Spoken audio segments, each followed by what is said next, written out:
वारिस कौन? एक राजा था। उसकी 4 बेटियां थीं। राजा ने सोचा कि इन चारों में से जो सबसे बुद्धिमती होगी उसे ही वह अपना राजपाट सौंपेगा। इसका फैसला कैसे हो, वो सोचने लगा। अंत में उसे एक उपाय सूझ गया।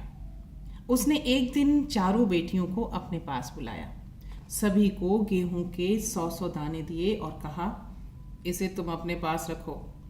5 साल बाद जब मैं इन्हें मांगूंगा तब तुम सब मुझे वापस कर देना। गेहूं के दाने लेकर चारों बहनें अपने अपने कमरे में लौट गईं। बड़ी बहन ने उन दानों को खिड़की के बाहर फेंक दिया। उसने सोचा, आज से 5 साल बाद पिताजी को गेहूं के इन दानों की याद रहेगी क्या? और जो याद भी रहा तो क्या हुआ, भंडार में से लेकर के दे दूंगी। दूसरी बहन ने दानों को चांदी की एक डब्बी में डालकर उसे मखमल के थैले में बंद करके सुरक्षा से अपनी संदूकची में डाल दिया। सोचा, 5 साल बाद जब पिताजी ये दाने मांगेंगे तब मैं उन्हें वापस कर दूंगी।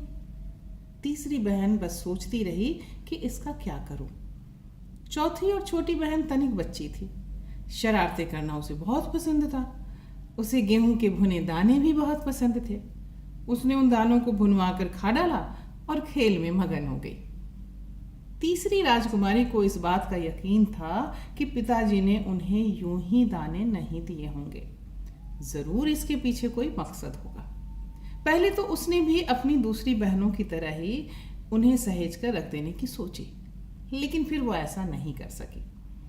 2-3 दिनों तक वह सोचती रही। फिर उसने अपने कमरे की खिड़की के पीछे वाली जमीन में वे दाने बो दिए। समय पर अंकुर फूटे, पौधे तैयार हुए, दाने निकले। राजकुमारी ने तैयार फसल में से दाने निकाले और उसे फिर से बो दिए। इस तरह 5 सालों में उसके पास ढेर सारा गेहूं तैयार हो गया। 5 साल बाद राजा ने फिर चारों बहनों को बुलाया और कहा, आज से 5 साल पहले मैंने तुम चारों को गेहूं के 100-100 दाने दिए थे और कहा था कि 5 साल बाद मुझे वापस करना। कहाँ है वे दाने? बड़ी राजकुमारी भंडार घर जाकर गेहूं के दाने ले आई और राजा को दे दिए। राजा ने पूछा, क्या ये वही दाने हैं जो मैंने तुम्हें दिए थे? पहले तो राजकुमारी ने हाँ कह दिया, लेकिन राजा ने जब कड़क कर पूछा तब उसने सच्ची बात बता दी।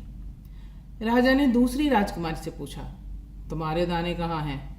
दूसरी राजकुमारी अपनी संदूकची में से मखमल के खोल वाली डब्बी उठा लाई, जिसमें उसने गेहूं के दाने सहेज कर रखे थे। राजा ने उसे खोलकर देखा, दाने सड़ गए थे।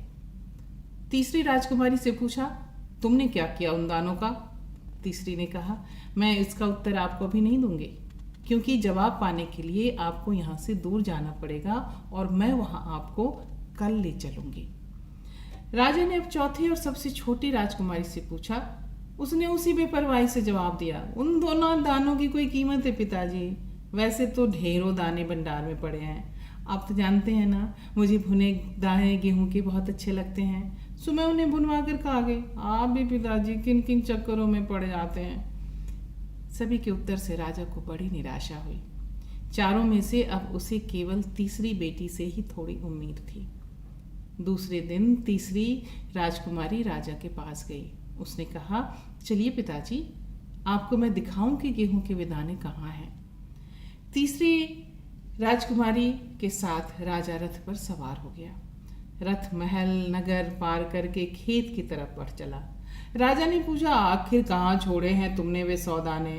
इन 100 दानों के लिए तुम मुझे कहाँ कहाँ के चक्कर लगवाओगी? तब तक रथ एक हरे भरे बड़े से खेत के सामने रुक गया। राजा ने देखा, सामने बहुत बड़े खेत में गेहूं की फसल थी। उसकी बालियां हवा में झूम रही थी, जैसे राजा को कोई खुशी भरा गीत सुना रही हो। राजा ने हैरानी से राजकुमारी की ओर देखा। राजकुमारी ने कहा, पिताजी, ये हैं वे 100 दाने जो आज लाखों लाख दानों के रूप में आपके सामने हैं। मैंने उन 100 दानों को बोकर इतनी अधिक फसल तैयार की है।